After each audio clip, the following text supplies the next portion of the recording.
Welcome to ICAN Intelligence. We're about to do a deep dive into IFRS 17 insurance contracts. My goal here isn't for you to just memorize rules. It's to build a real, lasting understanding from the ground up so you can walk into your professional exams with total confidence. Let's get started. Okay, so here's our roadmap for this session.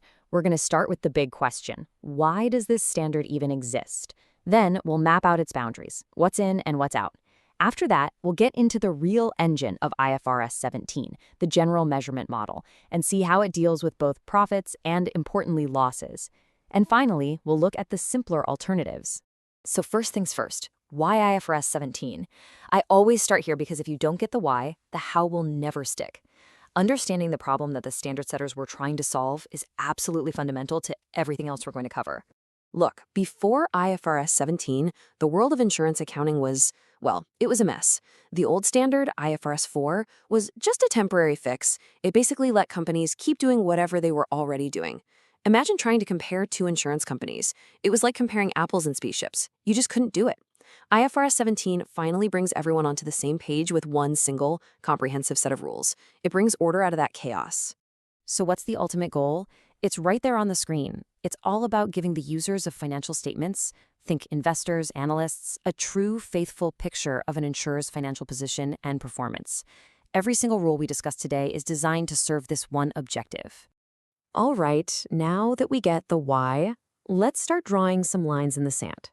We need to be absolutely crystal clear on what this standard applies to, and maybe even more importantly for your exam, what it doesn't apply to. This is a classic area for examiners to test, so let's focus. This definition, you need to know it. This is the gateway to the entire standard, and the key phrase, the absolute magic words, are significant insurance risk. Now, what does that mean? It's not financial risk, like a change in interest rates. No, it's the risk of something uncertain happening that messes up the policyholder's life. A car crash, a flood, a medical emergency. If a contract doesn't transfer that kind of significant risk, it's simply not an insurance contract under IFRS 17.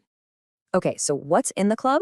Well, obviously, insurance contracts that a company issues, same for reinsurance contracts it issues, but look at that third one, reinsurance contracts an entity holds. That's basically insurance for the insurer. It's an asset to them, and it's also covered. And then you have this special case for some investment contracts, but the main three are the ones to really lock in. Now for the big exam alert. What's out? You need to know this list. Examiners love to give you a scenario with, say, a product warranty from a car dealer and ask you how to account for it. The answer is, not under IFRS 17. That's got its own rules. Same for employee benefits, that's IS 19. Knowing these exclusions is how you pick up easy marks. Right, we've defined our playing field. Now let's get into the main event. This is the heart of IFRS 17, what we call the General Measurement Model, or GMM for short. We're going to build it from the ground up, step by step. Think of measuring an insurance contract like using two fundamental building blocks. That's it. On day one, the value is just the sum of these two things. The first is the fulfillment cash flows, or FCF. That's just a fancy way of saying our best estimate of all the money we expect to come in and go out. The second block is the Contractual Service Margin, or CSM. This is the unearned profit. Let's dig into that first block, the FCF.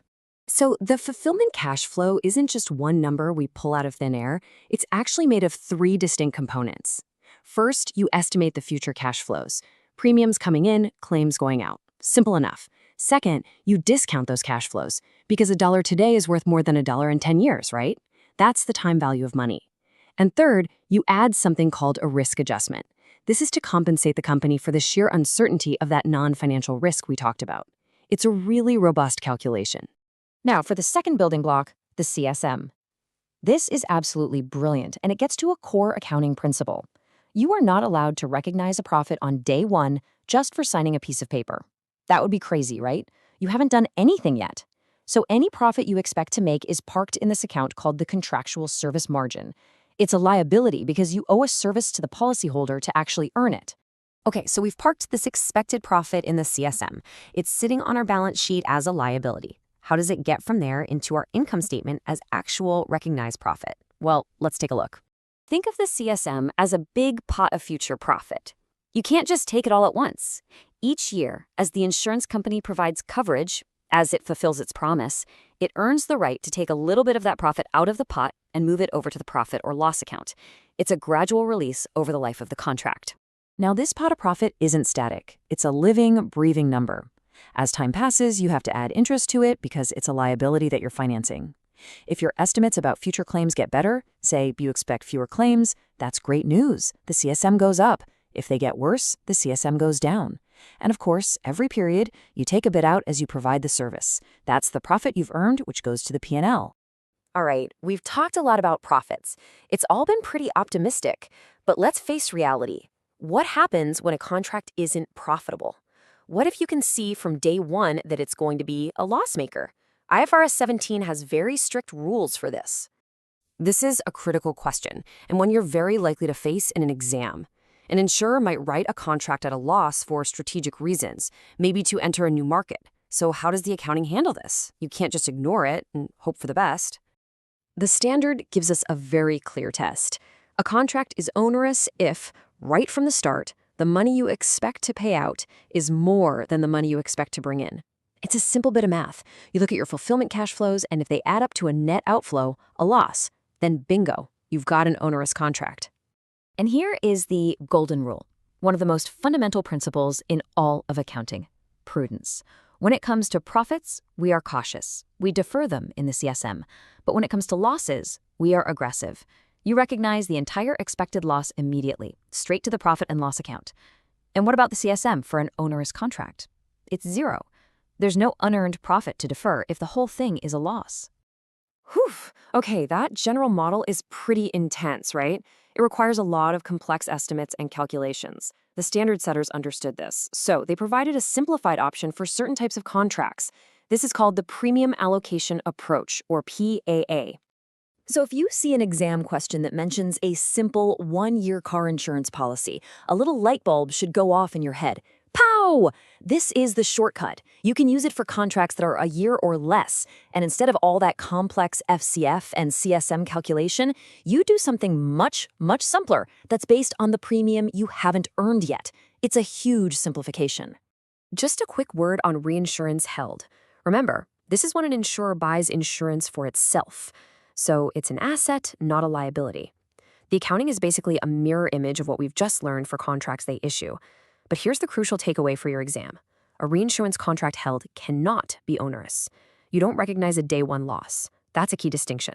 Okay, let's tie this all together. Here is your exam framework. When you get an IFRS 17 problem, you walk through these 5 steps in order. 1. Is it even in scope? 2. How do I group it with other contracts? 3. Which model do I use, GMM or the PAA shortcut? 4. Do the initial calculation, FCF and CSM, or an immediate loss. And 5. How do things change in the next accounting period? Follow this framework and you will nail any question they throw at you. So I'll leave you with a final thought to really test your understanding. If you were presenting to the board of directors and you had to report a huge day one loss on a new line of business, how would you justify that? The answer goes right back to the very beginning.